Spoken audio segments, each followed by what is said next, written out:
Welcome to Talk About Tulsa. Our goal is to try and answer the questions: why is Tulsa and the surrounding areas growing?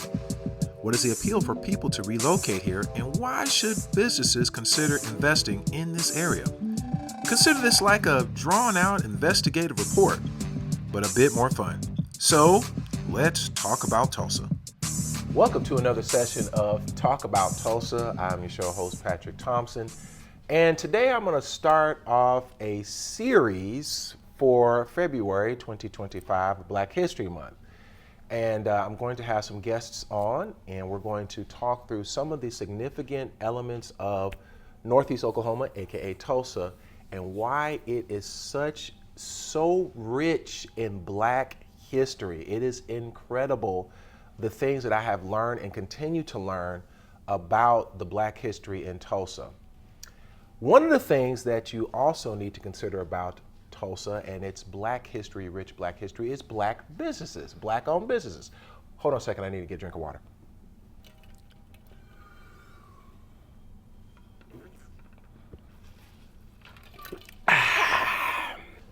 Black-owned businesses from Black Wall Street were really rich in the early 1900s. But I'd like to tell you about a Black-owned business that is here in Tulsa called Simply Delish. Simply Delish is a catering company here in Tulsa.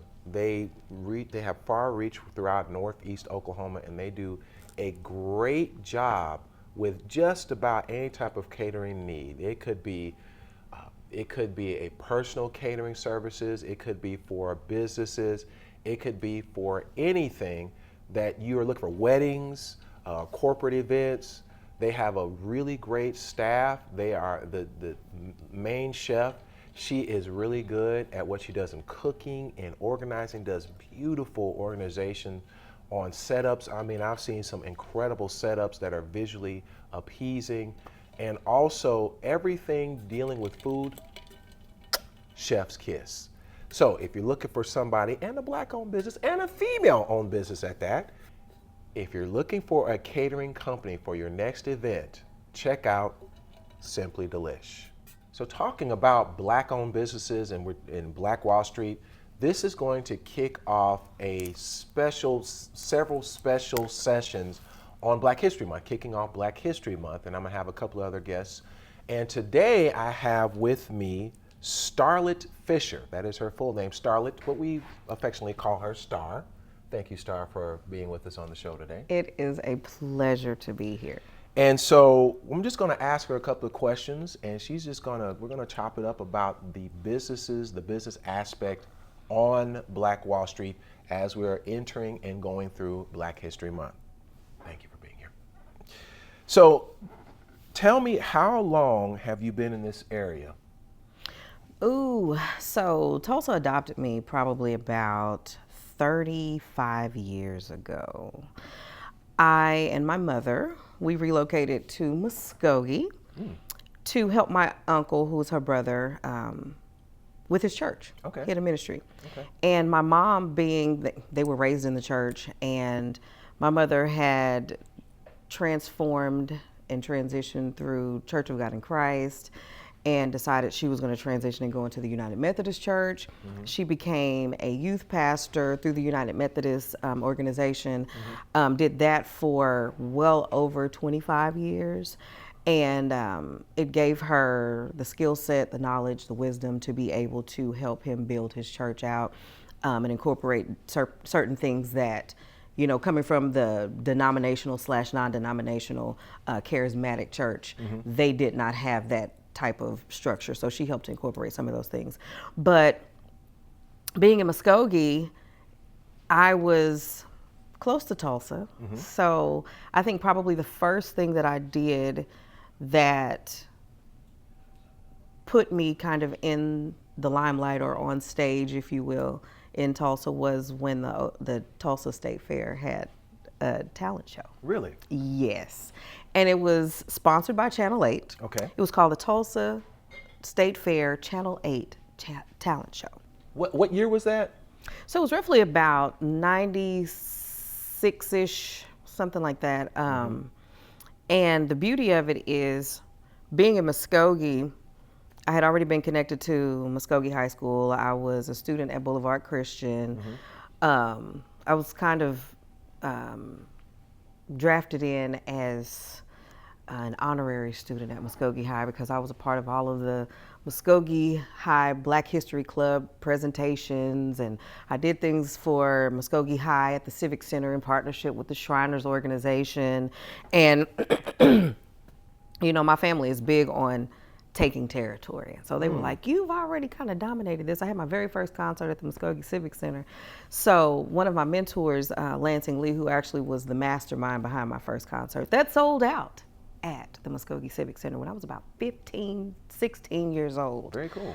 He was the one who suggested that I be a part of the Channel 8 State Fair Talent Show. And I did. And what was beautiful about the whole situation is I went in and people were from all different areas of performing arts. There were cloggers, there were singers, country artists, rock artists, dancers, just all kinds of people. So I came in and I did what I usually did at, you know, the other shows that I have been performing at. I sang my Mariah Carey song that is always a hit.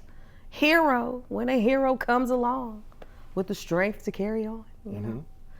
I sang that song and we were very proud of what I had done. And when they came time to present the awards and the winners, third place came, second place came, and I just knew that my name was not going to be called at second place. I was going to get first place. But no, I was second. I was beat out by a group of cloggers who danced to Rhythm Nation. And when I say a blow to the ego, you know, I come from a world of dancing. Wait a minute. Yes. Wait a minute. Yes, sir. You said cloggers? Cloggers. Dance to Rhythm Nation? Dance to We're Rhythm talking Nation. About Janet the Jackson. Janet Jackson. Okay. Beat the Mariah. Okay. So, but I decided I would come back the next year because I don't give up easily. And I sang what became my signature song by Nat King Cole, Orange Colored Sky. I did a little soft shoe routine with it, had my hat, you know, and did the whole thing. And yes, to my surprise, not. I won first place and I felt like I was queen of Tulsa at that time, 16 years old. Little did I know that when I made it to the semifinals the first night, that there was a promoter, a booking agent that was in town, and he booked like at the time, the top acts that were in Tulsa and in the region. And the next night was his top act on his list, and he was going to be a judge as well. So they had a conversation about me. And so after I had won first place, I was approached by the artist. His name was Earl Clark, and he had a band called Spectrum and had been performing for well over 20 years before he had even met me. And so the fact that he came to me and said, I would love to have you front my band. And I'm like, okay. So I didn't really think anything of it. I had never fronted a band before. Everything I had always done had been in church. I guess you could say that was a band, but I never really thought of it that way. So when I was approached by him and then I met his booking agent a few days later, it was John Terry and Janet Robinson. It was SRO Entertainment. They had Grady Nichols. They had Earl Clark. I mean, just a lot of the top acts here in Tulsa at the time. Grady Nichols is saxophone? Absolutely. Wow. Top tier. So when they approached me and my mother, who's my manager, booking agent, she went with me everywhere I went. The conversation was basically, we want Starr's energy, her talent to front the band. Well, my very first show was at the Tulsa Run. And at the time, the stage was set up it was right down here on Yale. And it was at La Fortune Park. We were on top of that. It was a hill of some sort. I don't remember exactly where, but it was right down the street. But I sang 2 songs. I was told to learn 2 songs. I sang those 2 songs, and I got my first check in the mail. Ooh. Listen, Ooh. 75 big bucks, Yeah. honey. Yeah. I was officially a professional singer. I remember the first time I got a little check for playing drums, $50. I'm like, man, you couldn't tell me nothing. I'm telling you. Like, I thought I had hit it, you know. And I was like, oh my goodness, Mom, they paid me so much money. I mean, in the 90s, $75 for a 15, 16-year-old, that was a significant amount of change, you know. Gas was only like 90 something cents a gallon. Okay. So I was drafted into the Miss Black Muskogee program by the late Carolyn Embry, who's a big real estate owner in Muskogee. Embry Properties, another one of my mentors. And, you know, being in Muskogee, it's the real estate industry was dominated by men and Caucasian men. So to have black women on the forefront of real estate in Muskogee was a big deal. And there were two big ones, Tony Rito and Carolyn Embry. Carolyn Embry was a mentee of Clara Looper, another piece of black history. She is the mother of the sit-in movement. So any videos, pictures you see on social media or on TV where people are in diners during the late 50s, early 60s with kids sitting in diners, sitting at bar stools in restaurants. That was her movement that she created as a part of the civil rights movement. She was hand in hand with Dr. King. Wow. She, in a lot of the videos in Selma and the March on Washington, wow, you see her picture all over the place. And the greatest part about it is that she was from Oklahoma City. Good old Clara Looper. And the irony behind that is that when I was in the 3rd grade, I was in school in Oklahoma City, and Clara Looper was our special guest. She had just written a book, and it was about the sit-in movement and her contribution to civil rights. And she was the guest speaker in my classroom. At the time, I really didn't think anything about it because I'm just, oh, okay, this is really cool. You know, we were learning about civil rights, and it was Black History Month at the time. And so she came in, and we were able to kind of piece those things together. Little did I know that several years later, about a decade or so later, she would become my mentor. And it was because I was a part of the Miss Black Muskogee program through Carolyn Embry. And I know that I'm probably going to get all of the backlash, but there were 2 stars a part of the Miss Black Oklahoma program. I was the last of the millennium and her favorite. Shout out to Starr Williams, 2000, Miss Black Oklahoma. But she's from Tulsa. The best part about that is that being under her tutelage, under her direction, she taught me the importance of knowing about not just Oklahoma history, but Black history, how it plays a part in American history, and what my place is being born at the time that I was born in. That's cool. And to be significant in the space that I'm in and in the time that I'm in. So, and that was, you were, again, say that you were the first. So I was the last Miss Black Muskogee of the millennium. Okay, first, yeah. The last Miss Black. The last of the millennium, yes. Now, you also have another unique connection to Northeast Oklahoma so that was the last, but this was a first. Yes. In the Black Wall Street. Okay. With something to do with radio. Something to do with radio, absolutely.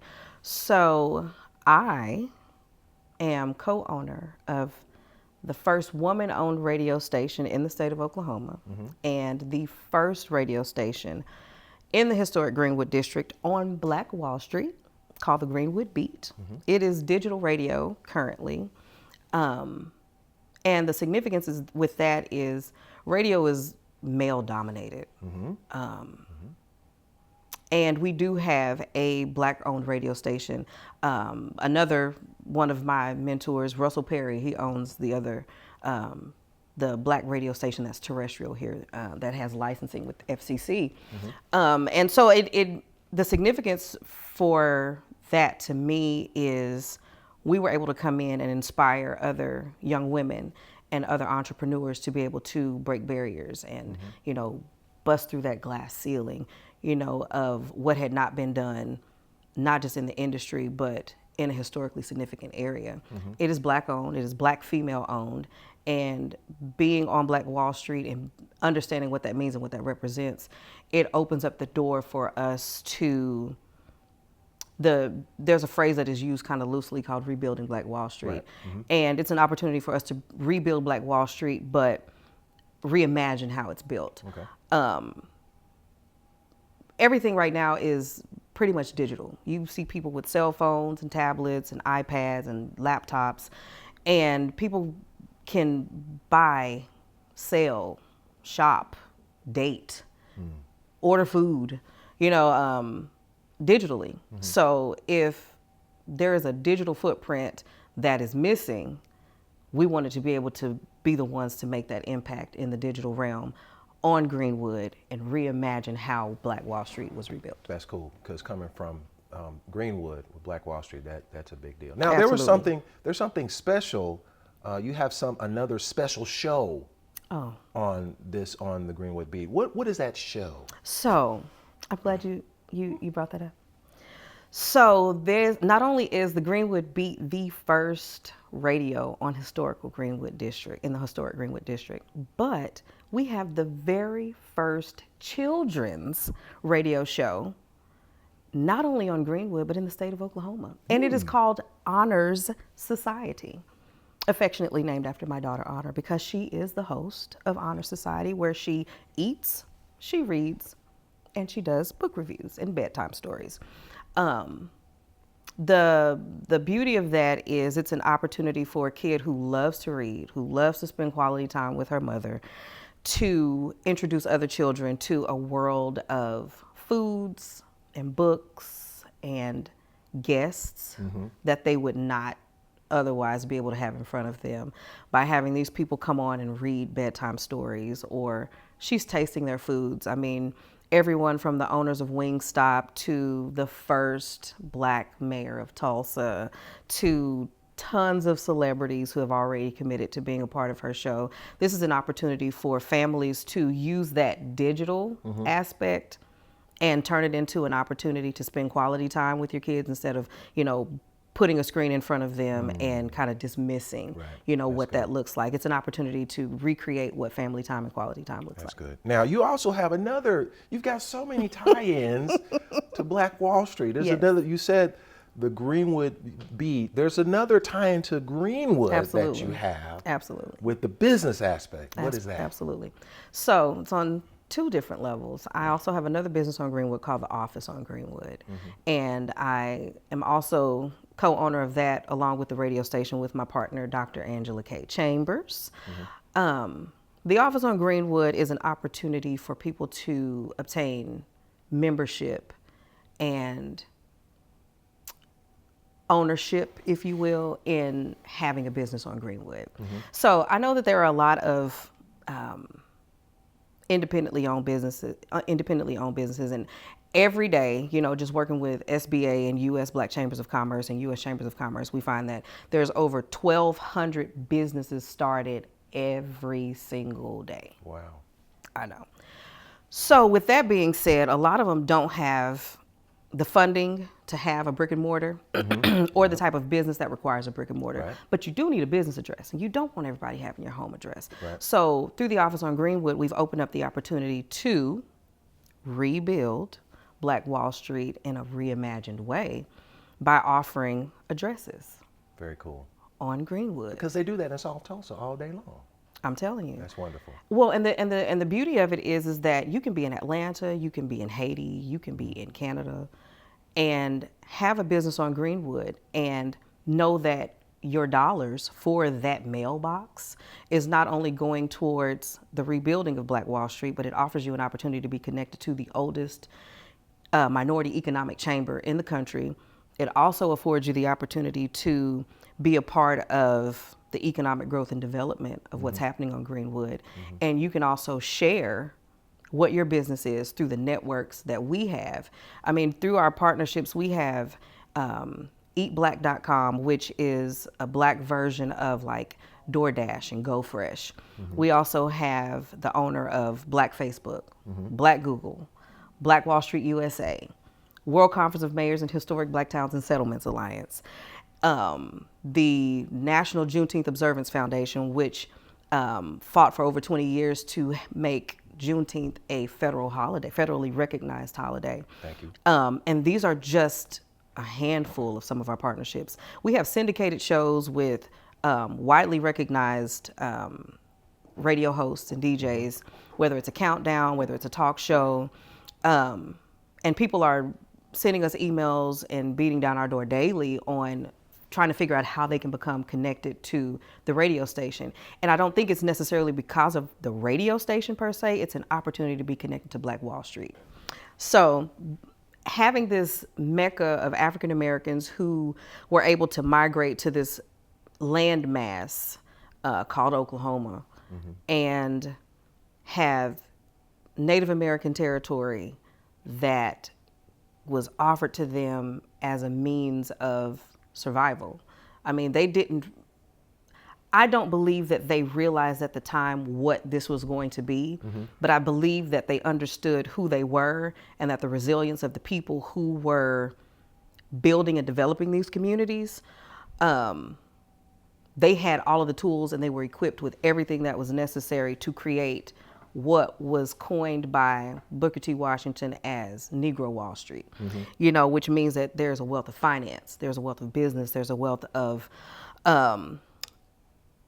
legacy and wealth creation for generations to come. Now you're talking about pre-race massacre? Absolutely. Okay. Absolutely. And through these land masses, you see Oklahoma had the largest amount of historic Black towns and settlements. At the time, I mean, they always say it was somewhere, in upwards of at least 200 historic Black towns and settlements. If you take the opportunity to actually drive through Oklahoma and find old maps, even you would see that there are teeny tiny fragments of towns that have names on them, and you're like, what is this and where did this come from? These are historic Black settlements that were never incorporated, but people lived there. They had homes, they had schools, they had churches, and at the time that was pretty much all that you needed to make it a significant town and to be recognized. As Oklahoma continued to grow and develop, then we had where having a bank made you a significant part of the economy of Oklahoma. But just thinking about the fact that Greenwood is an unincorporated Black settlement like Atlanta, which was incorporated. Then you have Taft, Oklahoma, who the first African American female mayor elected in the U.S. was right out of Taft, Oklahoma. And one of the wealthiest the wealthiest Black child in America came out of Taft. That's right. I mean, and if you just really think about the significance of what Greenwood represented and how this was not a standalone, it wasn't siloed. This was happening all over the country in different pockets where there was Native American territory. But there was something significant about what Tulsa's contribution to that looked like. Yeah. So much so that, like I said, Booker T. Washington was the one that coined the phrase Negro Wall Street or Black Wall Street, because you saw people who had businesses and restaurants, and they were walking down the street in their fur coats and driving their cars and going to the movie theater.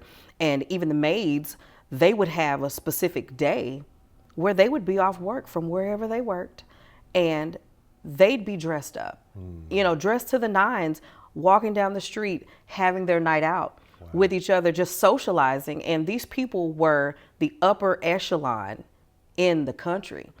And there is the railroad tracks that separates that other side of Tulsa, where you have North Tulsa, which was the beginning of Greenwood, and then on the other side of that, the other side of that, which is considered South Tulsa, and the people on the other side of those railroad tracks were not living the same. Why? We don't know.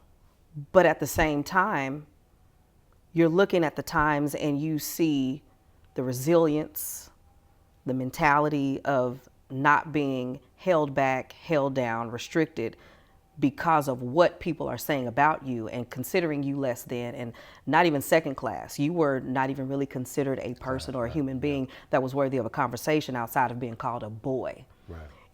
And you cross those railroad tracks and you are then a dignified teacher, doctor, bus driver, blacksmith, movie theater owner, restaurant owner, and knowing that the only thing that created that division was a set of railroad tracks. You know, the thing that was, when I moved here to Tulsa, that was wild, because I lived outside of Tulsa my entire life and had no idea. My parents, when I told them about what happened with the the race massacre, they're like, we didn't know about it.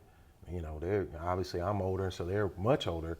But the thing that was really blew my mind is the proximity of Black Wall Street and the rest of Tulsa. Like, it wasn't miles down the road. It was like, just walk a block. Absolutely. And there it is. It just blew my mind. And then now looking at how the city has been divided physically by a highway, that blows my mind. You know, and the unfortunate thing is that Greenwood is not the only historic Black settlement in Tulsa. You know what I mean? It was the wealthiest. It was the most productive. It was the one that got national acclaim. But a few miles down, less than 2 miles down from where we are, there is a historic Black settlement called Renty Grove. Mm-hmm.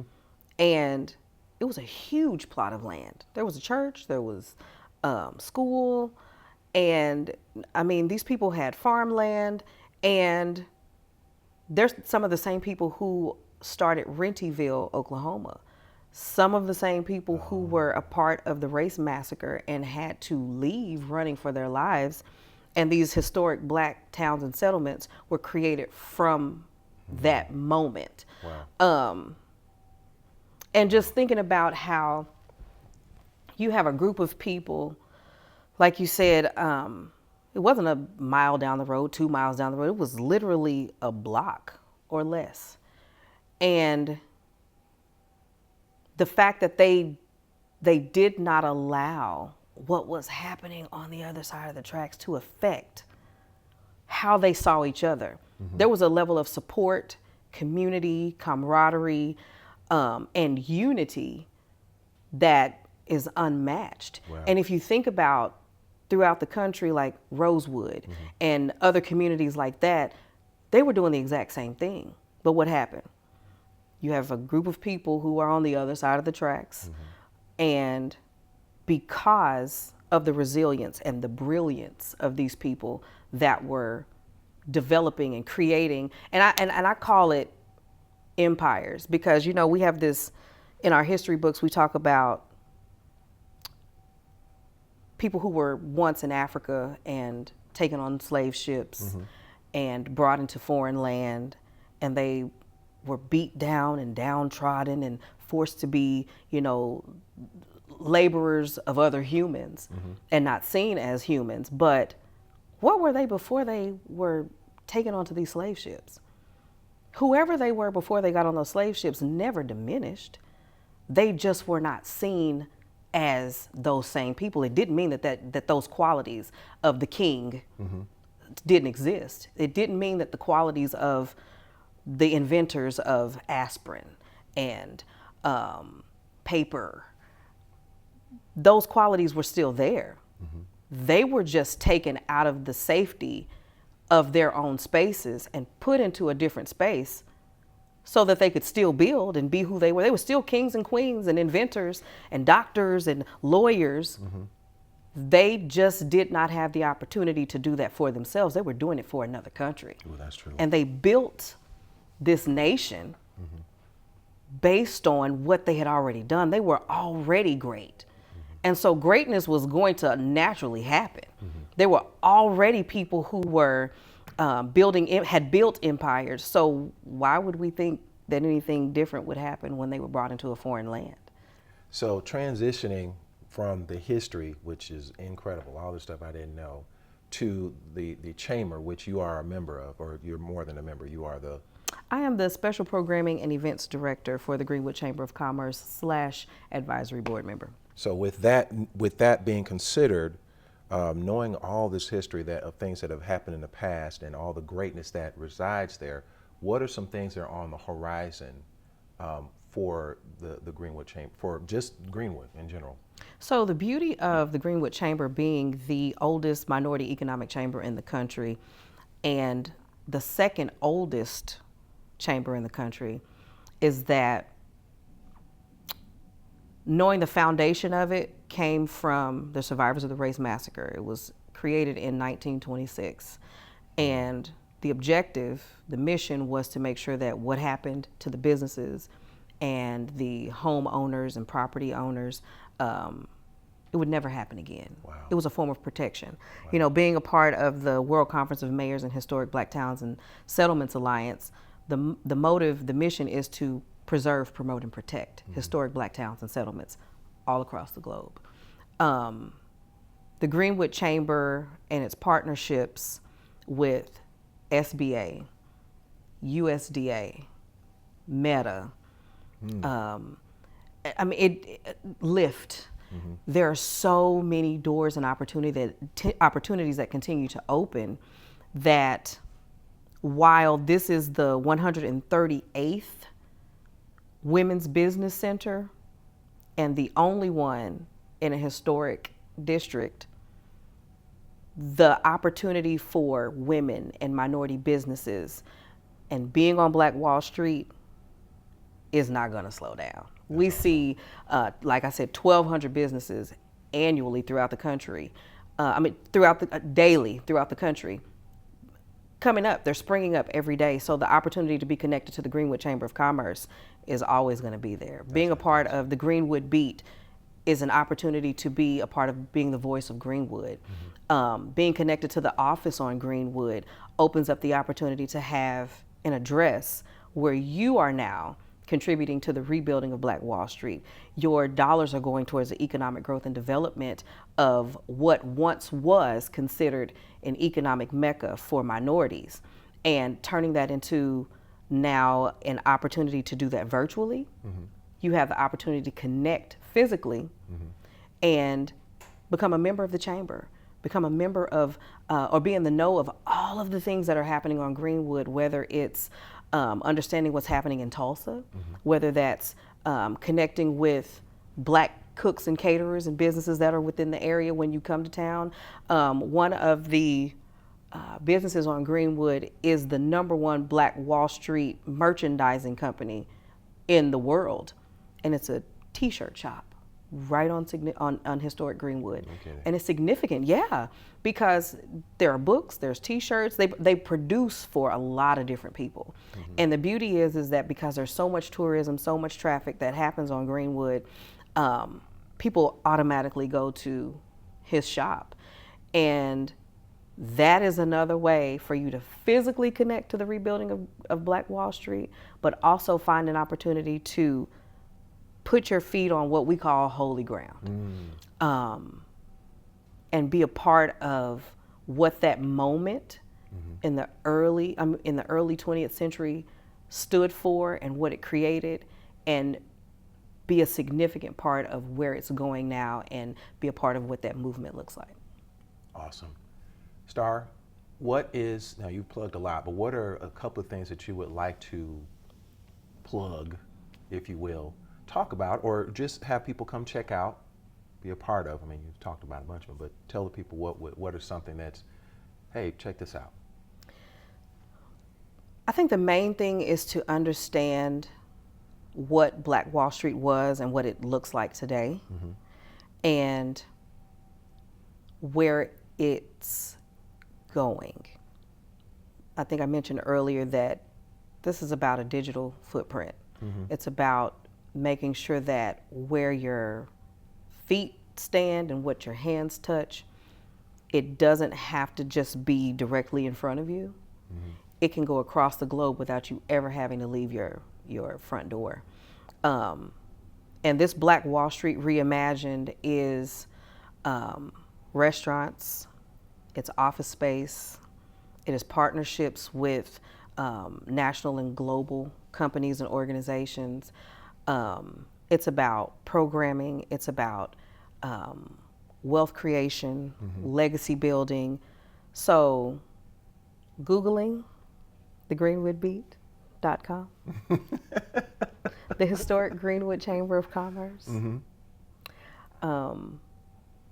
the office on Greenwood. those would be great places to start. Oh, and some little radio show. You know, and of course, checking out Honors Society Yeah. on the Greenwood Beat, Yeah. where we eat, we read, and we do bedtime stories. That'd be a great place for you to start. Awesome. Starr, thank you so much for My joining pleasure. us on Talk About Tulsa.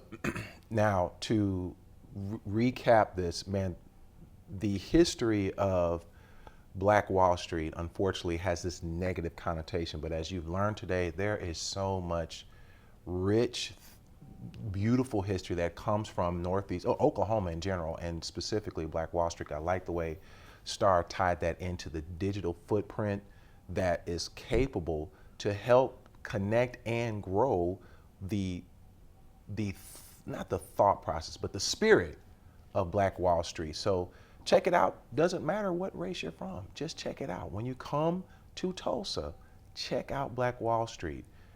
Take in all of the history that comes from there. There is a lot. Black Wall Street, I'm just going to throw this out there. Greenwood, Archer, and Pine. Just put it together, the first letters, put them together, and I think you could figure out lots of history. So that's all I have for today. Thank you, Starr, again for joining us. And that's it for Talk About Tulsa. And Tulsa, remember, and everybody that comes through, stay curious.